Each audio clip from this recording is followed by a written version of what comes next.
Hey everyone, it's Tony from Mr. T's Toys, the place to review and discuss vintage and modern toys and geek out over fandoms from today and yesterday. And today, I decided to get my 2008 Legacy Deluxe Millennium Falcon out and see if I can get it working. It's got battery operated. It has some sounds, some phrases, but this is an absolute fantastic example of the Millennium Falcon toy. Of course, made famous in 1977's Star Wars from George Lucas. I do have an original Millennium Falcon that I picked up a few years ago, but it's not complete. It's missing a few pieces. This one is kind of complete, and I'll explain why. But first of all, just to get you guys a look at this thing, this is massive.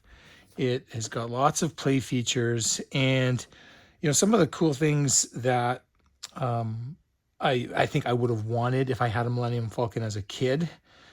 This provides basically everything. So first of all, just to open up the canopy here, just to show you. So it comes with Han and Chewie. So it comes with two figures, which is fantastic. I've thrown a Bespin Luke in there as well, one of my favorite Lukes. But the cockpit fits 4 comfortably, versus I guess like the original could kind of fit 2, but it was a tight fit. So 4 comfortably, which is absolutely nice. And then the whole thing opens up, so you can fit and do lots of action inside the Millennium Falcon. I think for me, one of the things that make a spacecraft a fun toy is just the idea of this is your ship, your home. So it's more than just a vehicle. It's a play set as well.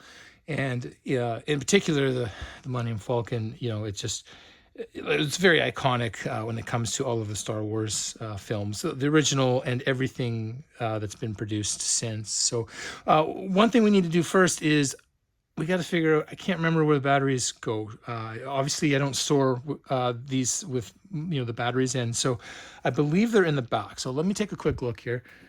Oh yes, there's just a little latch here, and so you can open that up. So that comes off, and usually, okay, there's a little, I can flip this around, and you can see that you just have to screw that in. I usually just keep them loose like that. So there you go. It takes 3 AA. So I have some of those over to the side here. So let's get those in.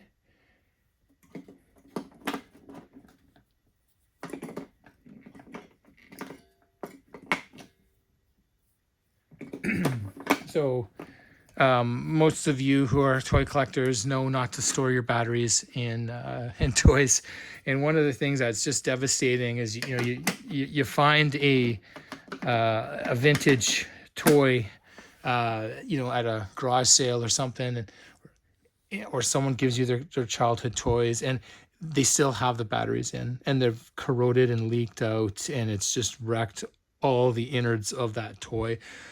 So that it can't be used. Usually you can salvage it for parts, but that's always devastating. Okay, there's an on-off switch right back here, so let's turn that on. And there's a few buttons on the side here that we can push to see what this does. There's 3 here, so. All right, so that is one. What's the middle one here? Oh, you can see this glows a little bit here. Okay, let's see what the last one is. You can see the blue. So just some engine noises. Some of the buttons here. All right, back to the blasters.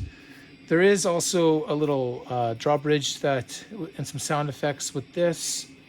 Let's see if they work. Oh, all right.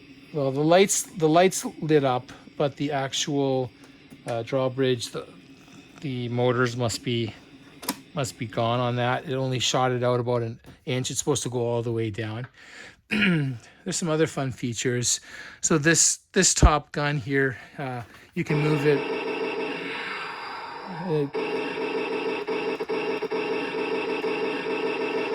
Now notice I didn't move it too much. The reason for that is a silly design, but I guess it's a play feature.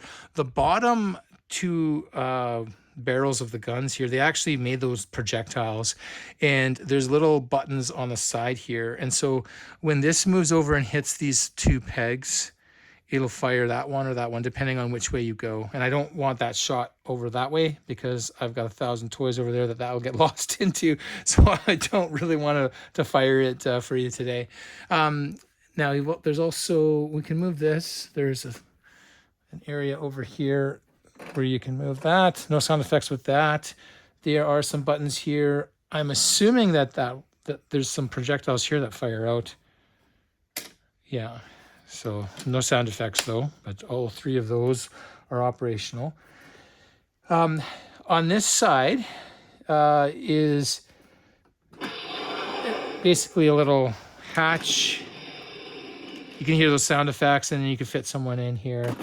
So, and then even when you load it back in, there's sound effects. You close it up, so that's kind of fun. But the best part, in my opinion, is when you open this up and you take a look on the inside. So usually I take this side off first, and you can take a look at the inside here. You've got the cockpit in there. You got like a little, there's these doors here open up actually, and you can go inside there. You can put some men in there, or you can store something in there. So that's pretty cool. Just additional room and space. There's like a little floor, false floor, so you can store some stuff in there. You can, Han and Chewie are smugglers, of course. So it's nice that you have that option, and it's a little bit more realistic compared to the original toy. The original toy, like the whole floor came out basically. Whereas this is just like a little hatch that you could envision one person lifting up that hatch. There's also little foot pegs. You can see that little foot peg there around the place, so that you can stand people up. So now there's another portion. So it's not just this piece. You might be saying, well, where's that little table with the games and stuff? And yes, there is. Let me take this off here. So you can see, I've got C-3PO over here, and I've got R2 there, which is that? Oh yeah, that's the R2 that is powered. And then when this turns, it turns a little training ball. So that's kind of cool. And this little set here, these are all removable. So you can take off the little dare jack. I don't know if I'm saying that right, but that's like a chess game that they played in the movie. So you can take those off. Let's see if I can get that back in. Those holes are small.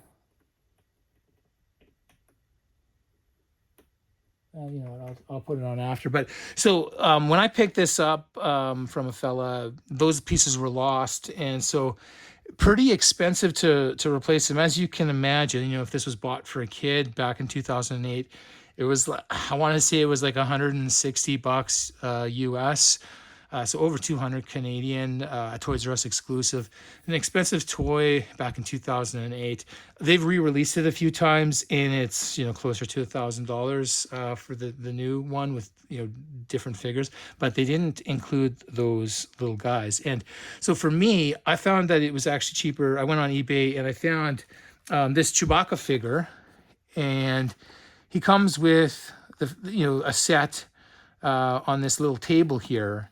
So this is a Power of the Jedi series, Wave 2, where we found this Chewbacca. So I bought two of them. I opened up the one, took the pieces out, put it in there, and I thought, at the time I was able to get two reasonably priced. And so I have a backup in case someone gets into those and takes them, or the kids start playing with them and lose them. Of course, I've been very careful, and so I haven't lost them yet, but wanted to make sure I had an extra because that's just how I roll. So there are some fun, some more fun buttons in electronics. So I would just like to press them for you, and in particular, is that piece off? That came off. Yeah. So these will light up.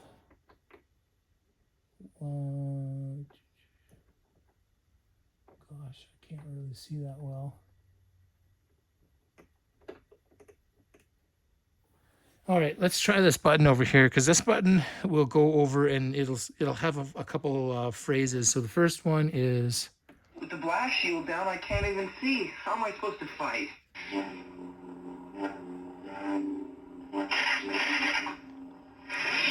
You see?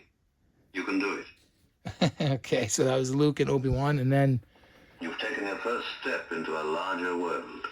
so that's the two expressions on that button. And over here, okay, that's Chewbacca. R2. It's not wise to upset a Wookiee. Oh, it's Han. I suggest a new strategy, R2. And then C-3PO. Let the Wookiee win. Okay, yeah, those are some pretty famous some pretty famous lines from that first Star Wars. So overall, this is just a really fun toy.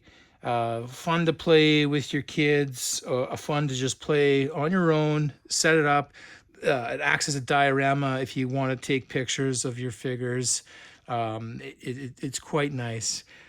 If you can find one on the secondary market, I mean, you're spending a little bit, but, you know, keep an eye on, Facebook Marketplace, keep an eye on, garage sales and stuff, because this is, this toy, like if you think about it, for 2008, we're 2024 now, it is, starting to show up. You might be missing a few pieces, but you might be able to find a deal.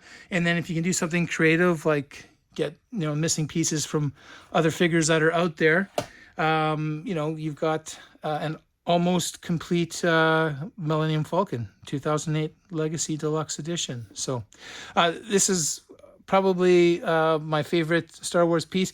It is huge. You can see it takes up my whole desk here, in comparison to some of my other toys I have on the desk. So I have another spot where I have that. But every day I pass by and look at it, and usually push the button and hear one of those quotes. It's a really fun toy, really interactive, and definitely has a place here at Mr. T's Toys. I hope you enjoyed this video, and if you did, please like and subscribe, and if you already do subscribe, thank you very much.